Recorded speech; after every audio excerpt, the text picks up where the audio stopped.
And we're live.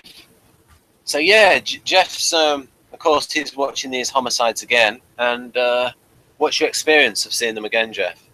Your overall? Good. You know, the same thing I mentioned before we went live. You know, there's things I still notice, you know, watching them even like several times, where I noticed for the first time or re-noticed that I didn't the last time or something.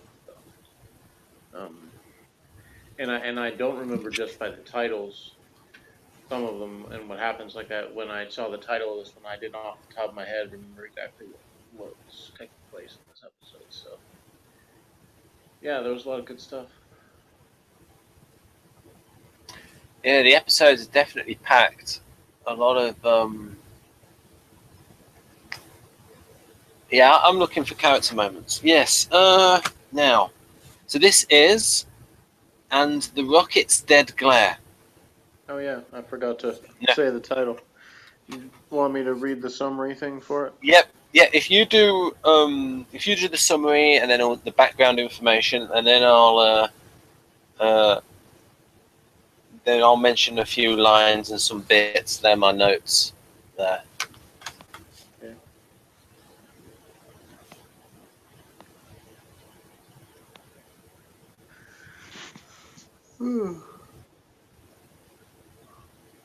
Yeah, sorry for my yawning. I'm a little tired. It's okay. Okay, and The Rocket's Dead Glare was the 8th episode of Homicide: Life on the Street. Originally aired on March 17th, 1993. And was written by Jorge Zamancona, based on a story by executive producer Tom Fontana. And the episode was directed by Peter Markle. Off the top of my head, I forgot. Peter Markle is like, he directed something that's well known, and off the top of my head, I can't remember what it was. But well, that's what I have this Wikipedia for. I can. Yeah. Well, if you tell folks how to spell his surname, they can look it up themselves. True. Well, surname's the last name, right? Yeah. Markle, but he directed the movie Flight 93. But that's probably the most well-known thing that was a movie that I was thinking he had a more famous movie. But anyway, he has directed quite a bit of other television shows, including X-Files, CSI, Numbers, and Everwood, and things. All right, so anyway, back to the summary here. Lewis and Crosetti investigate the execution-style shooting death of a Chinese college student. A friend in his dormitory says the victim was a student leader at the Tiananmen Square protest and had been hunted ever since. The detectives go to Washington, D.C. to talk to the Chinese embassy about the murder, but they deny any knowledge of the incident. Secret Service agent Krasinski confronts Lewis and Crosetti and tells them not to waste the embassy's time, but agrees to give the detectives a tour of Washington before they go. Crosetti is excited to see the landmarks, but Lewis, who believes the Secret Service agent knows who committed the murder, remains confrontational with Krasinski. When Krasinski still refuses to help, Crosetti and a frustrated Lewis leave Washington. Felton and Howard prepare to testify in the murder trial of Pony Johnson. State Prosecutor Danvers tells an anxious Howard that the case depends entirely on her testimony. Felton, who in contrast to Howard is very relaxed, claims Howard is in love with Danvers, which she vehemently denies. Howard testifies but nervously fumbles facts and allows defense attorney Darren Russum to create reasonable doubt to the jury. Yeah, I can't remember. I guess it's his first appearance. Yeah, remember that defense attorney. You're going to see him again. Yeah. After receiving reassurance from Danvers, however, Howard is recalled and performed much better, seriously damaging Russum's case. Johnson is found guilty of murder, and Danvers offers to buy Howard dinner, which she accepts much to Felton's amusement. Munch and Bolander respond to a corpse found in the woods next to a van full of low-quality marijuana. Munch proves to be an expert on hemp and discusses how the plant was grown by founding fathers Thomas Jefferson and George Washington. The detectives eventually identify the victim as a middleman for a drug dealer, and Bolander finds a neighbor who saw Jones holding a gun to the victim's head the night before the murder. Munch, Bayless, and narcotics detective Russ Da Silva debate whether drugs should be illegal. The homicide detectives claim legalization would reduce violent crime and that drug revenue would go to good causes. Bolander asks Munch if he smokes pot, but he refuses to answer. That night, Munch and Bolander arrest the drug dealer at home. Captain Barnfather and Colonel Granger offer Pembleton a promotion to lieutenant and the vacant shift commander position working alongside G. Pembleton asks for time to consider it, and the duo ask him not to mention the offer to G. G is inquisitive and immediately senses Pembleton is lying when he says the discussion was nothing. After discussing the offer with his wife Mary, Pembleton decides not to take the job and confesses to G, who has already learned the truth and is disappointed Pembleton did not tell him sooner. The episode ends with Pembleton going to the bar with his fellow detectives, which he seldom does. So this was a few production notes. It was the first appearance. Marked the first appearances of defense attorney Darren Russum and Frank Pembleton's wife Mary, both of whom became recurring characters. Mary Pembleton is played by Amy Brabson, who is Andre Braugher's real-life wife. Brabson auditioned for the role shortly after Braugher was cast in the series, and Braugher said of their on-screen pairing, "We have an instant rapport that we don't have to create." Willis, the actor who plays Darren Russum, in real life has a low opinion of trial lawyers and did little to research for his role as Russum. The Rocket's Dead Glare also featured a guest appearance by actress and model Bai Ling, a student and apparent friend to the Chinese refugee murdered in the episode. Although relatively unknown at the time, Ling went on to star in such films as Red Corner and Anna and the King, and was once named one of People magazine's 50 most beautiful people in the world in 1998. The Pony Johnson murder trial is based on a real-life trial featured in Homicide: A Year on the Killing Streets, which was adapted into the Homicide series. In that real-life trial, a Baltimore detective misspeaks during the testimony and nearly jeopardizes the outcome of the case. This is mirrored by the actions of Kay Howard, who accidentally says the victim was dead at least 24 hours when she meant to say 12 hours, leaving an opening for defense attorney Darren Russum to question her recollection and expertise. The defense attorney in the real-life trial lost the case for himself with a procedural misstep similar to the one portrayed in The Rocket's Dead Glare. In the episode, Russum asks Howard whether she had ever seen a murder victim killed by both a knife and a gun. This allows Howard to mention a second victim police suspect Pony Johnson murdered, which she would not have been allowed to mention had Russum not asked her. Homicide filmmakers sought to portray the trial scenes in a far more realistic light than most police drama shows, particularly with the inclusion of less dramatic courtroom elements, such as Howard's waiting anxiously to testify and awkward pauses during her testimony. And I have to say, just there about that's one of the great things about Homicide is so many shows, they have these completely ridiculous courtroom scenes that almost never happen in real court. The truth is that 90% of real court proceedings are really boring. And so they don't spend a lot of time in the court on Homicide as opposed to a show like Law and Order where it's a big feature of it, because they wanted to maintain realism. And realistically, if you spend much time in the court, the audience would get bored because most of court proceedings are very boring. And The Rocket's Dead Glare presents a case for drug liberalization, arguing from the perspective of homicide detectives Tim Bayliss and particularly John Munch that legalizing drugs would help curb violent crime.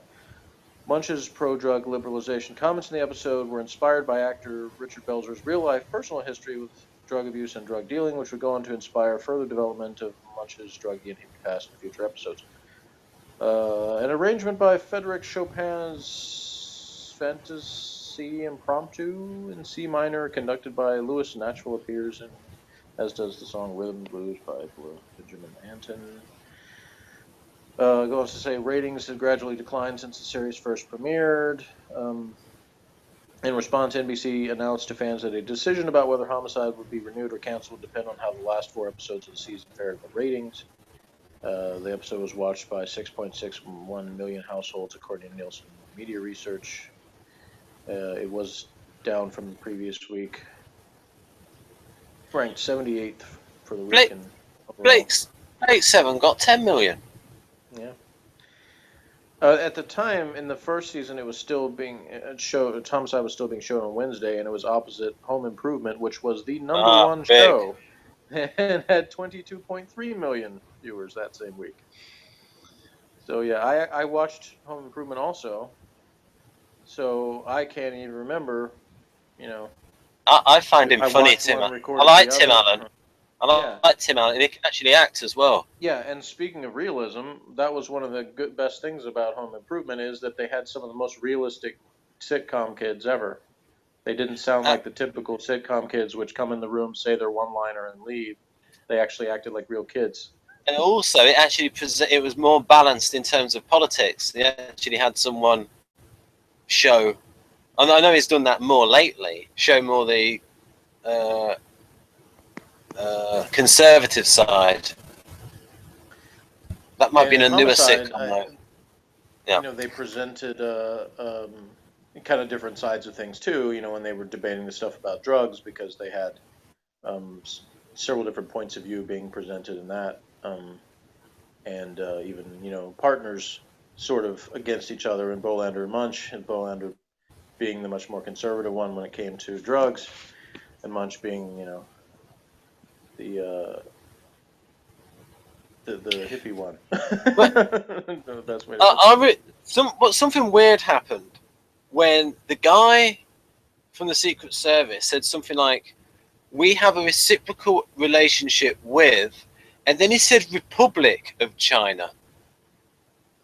And I'm thinking, why is he mentioning it now? Does he mean Taiwan, or has he missed off People's from People's Republic of China? Yeah, I'm not sure. Because I'm not sure. Because in certain products it used to say ROC for Republic of China, and that's Taiwan. Right. But in the context of it, the context seemed to imply. Yeah, it was weird. It was just hinting at something. Anyhow, I'll tick that one off. No need to. I like Felton's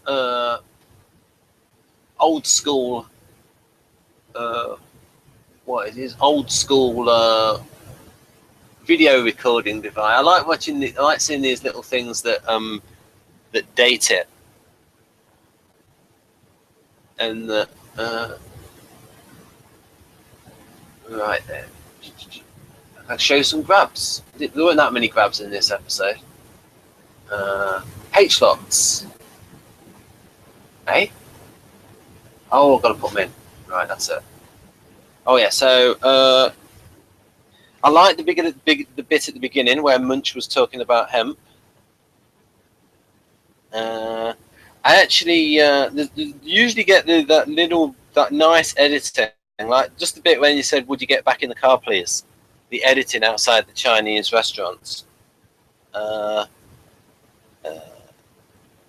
It was also funny when Bayliss randomly walks into something in an office when he was walking with G.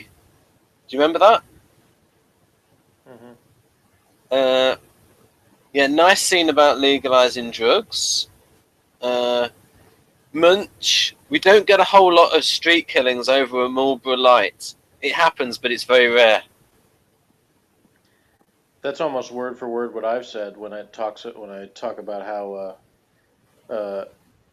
in contrast, when I'm contrasting the way that tobacco has been treated by our government versus alcohol, where I had said, you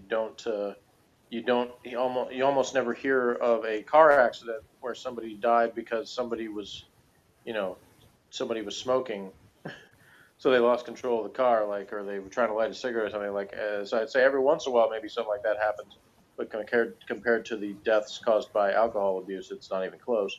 And yet tobacco gets vigorously regulated and limited and restricted by the government, and alcohol, it's just sure, whatever you want to do. Well, I suppose the alcohol lobby has got a stronger lobby, and more people have the thing is, everybody goes on about the big tobacco companies are so rich and evil and stuff like that, but what about the big alcohol companies? Nobody ever seems to talk about them. I think the American government makes more money out of tobacco than the tobacco companies. Probably so, but it's the only. In fact, they probably make more money out of every business than any business. It's the only thing I know of where the industry is required to put things on their product that basically tell you probably shouldn't buy our product. Yeah. If you think about it, there's nothing else like that. Like, you don't go into a fast food place and the hamburger wrapping has a thing that says, warning, you're probably going to die of a heart attack if you eat this regularly.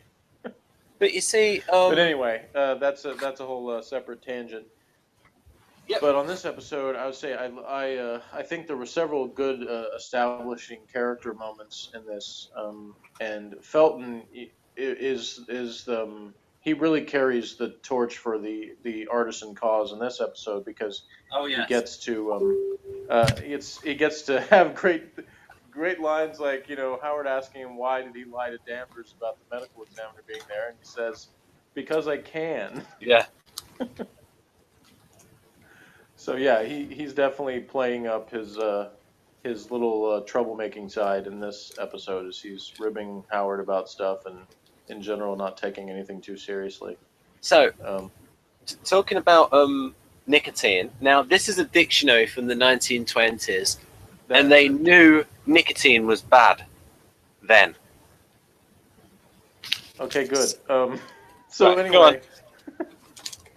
I also thought this episode, and I think that this was intentional, to establish a little bit more about Pembleton as well. And not just that he had a wife, and that you finally got to see her, but you kind of see a little bit of his character and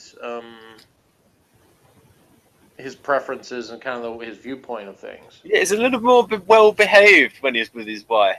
A little more sophisticated. Yeah.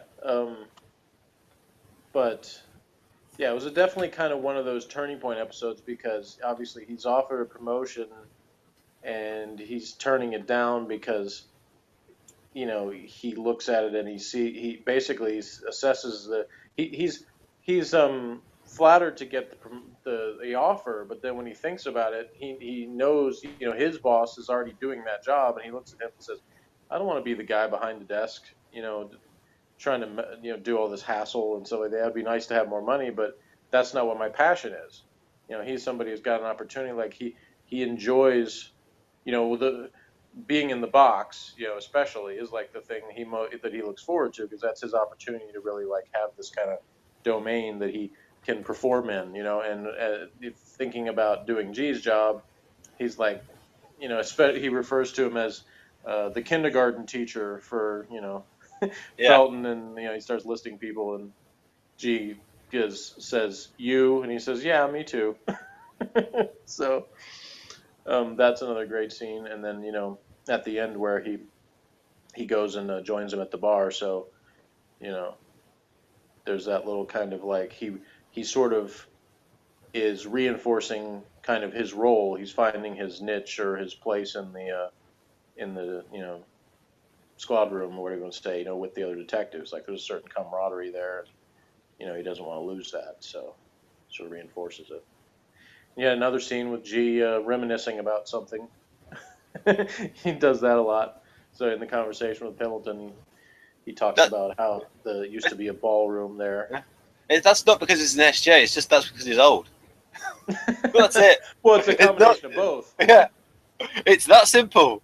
Because I do some of that, but not quite to the extent. I have a ESFJ coworker that every time we talk, it seems like it'll end up being, if I don't kind of steer the conversation in other directions, it'll end up with him just listing places that used to exist in the town we live in that don't anymore. He'll just say, "Oh, you remember that place over on this street? Had that roof that was kind of pink and green." He'll start describing the. I'm like, yeah, man, I remember that, just like the last time you asked me if I remembered it. I think that we've got typology people watching. Is that I think that artisans might talk a lot about things that they did in the past, because it's the kind of temperament that what do you want, the sort of things that temperament wants to do, and it's a temperament that goes better when the people are younger. And as people get older, and maybe they get a situation where they can't do, because of responsibilities of marriage and children and that sort of thing, then they're looking back on a time when they were freer. And SJ is like being in a stable situation, so that they're probably looking back on different things. And in the drug argument, you not only had like the conversation in the squad room and stuff, and at the crime scene, but you also had it continue in the car with Munch and Bolander. So you had, Munch kind of goes on a rant about like, sort of a social commentary about war on drugs, but then then he implies it's harder for minorities to get jobs, and so they end up on welfare. But Bolander, retorts, so you're saying the way to solve depression from being poor, not having a job, is to get high on drugs. So there's that response, because from Bolander's point of view, he's seeing it like he's still seeing it as a law enforcement issue, and Munch is looking more at the social ramifications. Yeah, what I put here is Munch goes into Democrat talking point mode. Well, I mean, I wouldn't even say that's entirely Democrat. I would say that there were some probably libertarians who would agree with some of the things he said on there too. The difference would be that the libertarians wouldn't be in favor of probably eliminating or at least reducing the welfare programs too. Wait, we were talking about they can't get jobs, and then if the libertarian had been writing it, Bolander would have said, yeah, that's because of all the racially based lawsuits that give a disincentive to hire a black person because a white person can't hire. I don't think it's that I'm saying that they would have made Bolander libertarian. I'm saying that some would agree with what Munch's points were. Yeah, okay, when he was talking about specifically about the drug laws. Now, when like I said, another thing about the artisan temperament, he doesn't want to read a book. He brings in the Watchman or whatever it's called. His television with built-in VCR. That's video cassette recorder, folks. Yep. And he gets his. First of all, you got to get the wicked long aerial out. It lets him show in it. Shows the aerial out. It says it's got a VCR in an 8mm. It says 8mm films. There she is looking at it. Little screen on there. That's her looking at the. I think that's when she said Basic Instinct on 8mm. And there we go. A little That's screen. what everybody wants to bring to court to watch is Basic Instinct. And something I noticed. Look at the way they spelt theatre. They spelt it the British way. Yeah, because it's old. No, actually, one thing I've noticed in America, generally, like live theater, like where plays are performed, they do spell it that way. Then movie theaters, it's spelled the other way. In England, we spell it cinema. Yeah, so the generic way of saying the word theater or spelling the word theater is ER, but specifically places that are house plays they spell it RE, which is sort of like the old school version of the same word. Right. Okay, so that is that's the Discman, the Watchman. That's what he was looking at. That's for the NTs. There we go. You were really. I was gonna say, you were really fascinated by that. Like if you hadn't brought it up, I would have barely remembered that was even in the episode. You would have loved one of them, Jeff. You could have watched One Life to Live on there. You'd have loved that. Well, I mean, I did have a little. I had actually a TV radio clock. Ooh. With a little screen that was probably smaller than the iPad screen I'm looking at right now. TV radio clock? What kind of privileged upbringing did you have? What are you talking about? Things were not that expensive. Meanwhile, I had people showing up with like the Air Jordan shoes that were like $100 and something. I never had those. No, but you did have he had a thing where the aerial moved. We had a device that moved the aerial on the roof, and it cranked around and point. That wasn't an expensive thing either. In fact, it was probably already on the roof of the place when they bought the house. Wasn't something we ever paid for. Now, okay, so So Watchmen, TV and VCR plays 8mm films, and there was a nice bit of humour at the beginning with Crosetti says foreign ammo, and then Lewis says bullets from elsewhere. What happened to Made in America? If you're going to kill here, buy here. Mm-hmm. Yeah, it's you get little great editorial comments like that from Lewis too, who has, you saw in this episode a lot of people sort of giving their little points of view on different things, and you see a little bit of Lewis's, if I dare to call it, introverted feeling, some of his moral indignation about, the stuff with the Chinese U.S. politics and stuff like that, and how he's trying to find who killed this guy, and he believes that there's a possible thing to cover it up.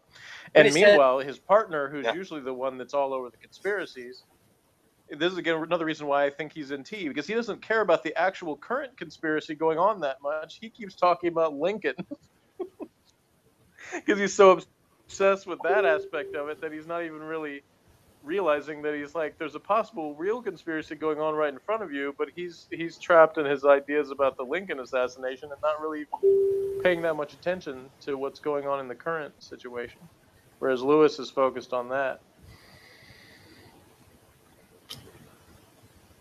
Right. So what happened here, folks, is somebody sent me a message saying like the first act of my play. So that was nice. Cool. Right. Right then. So I think that might be it. Okay, so I know a few episodes back we were talking about like episode ratings and stuff, and I don't remember which one we left off in doing that with, but if I didn't say it, then 3 Men and Adina I would definitely give a 10 out of 10, a really great episode. And the following one, the Dog and Pony Show, I would say more like a 7. It was, again, not a bad episode. I don't think any of them were bad, but it was like a little bit of a come down from that. This one, I think, went back up to like about an 8 or so, because it was, it was kind of more fast paced, and there was a lot of different things going on with everybody's little points of view and all the different political stuff that was going on, and kept everything kind of well paced and cutting back and forth between different things going on. Established a lot of things in a short period of time, but still didn't make it too complicated or too feeling like they rushed anything. It was all well paced and a lot of good stuff. Yeah, I liked it because it was less grim. The new ones, more humor. The less grim, the better. Yeah, and that's the beauty of Homicide. The show, again, because it sounds funny when you say that, something like that. But you have, like, the episode starts with, somebody who was, like, brutally killed, but at the same time, the overall tone of the episode is not that grim, even though there's obviously a gruesome death at the beginning. But because of the way, and it's already, just from watching Homicide, because it's like, well, people are getting killed every single week on the show, it not necessarily become desensitized, but it becomes a little bit more of a background thing where it's not all about, the specifics of that, because there's all these other elements at play. Yeah, it's definitely better me watching it every other day rather than every day. Because it's just those elements of, and overall, I think they do a fantastic job. And quite frequently, I talk about, and actually on production meetings of nearly all series in America, they have those tone meetings, don't they? It's all about getting the tone right. And I think the tone is good in that the humorous bits don't seem like they're from another show. They're not out of kilter with the main thing. Whereas in some shows, it's like you've put two different shows together. And yesterday we talked about it being jarring between film and tape. It never jars. There's never a jar in this between the comedy and the drama. Yeah, because it flows naturally, and you have, to me, demonstrating what sets Homicide apart from a lot of other shows, is that conversations are allowed to end awkwardly. That's another thing that I liked about Everwood, because they were good at that too, and having realistic conversations, because so many TV shows, conversations end on someone just always has a perfect one-liner to end the conversation. You know, it's always just like, oh, into the scene with this punch, you know. And the shows I like best are the ones that are more realistic, and the majority of real life conversations often end with somebody that wasn't really what they wanted to end the conversation on, but it ends anyway, because it's just something pulls them away, or somebody leaves the room, or there's just something where it's like, well, that's it, and you're kind of left sitting there like, well, that wasn't really how I wanted to end this.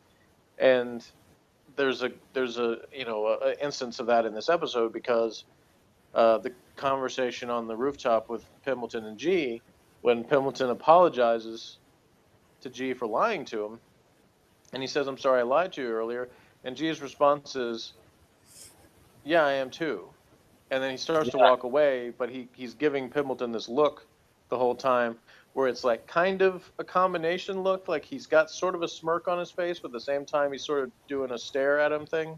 So it's like this combination, and I love the fact that they just left it there, where he doesn't say apology accepted, he doesn't, say anything about next time, and so Frank is kind of just left there sitting with G, doing this kind of walk away, staring and slightly smirking. Yeah, that's so good. It's like you're left with. That's good writing. And G does, yeah, and G, the character is so good because he does that kind of thing.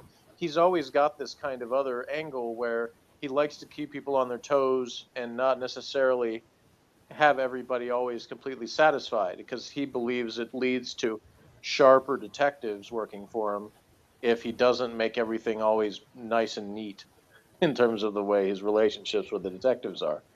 I mean, he can be very straightforward sometimes, close the case, but in other ways he'll sometimes kind of mess with them a little bit. So it's, you kind of see a little bit of his more troublemaking side sometimes when he does that.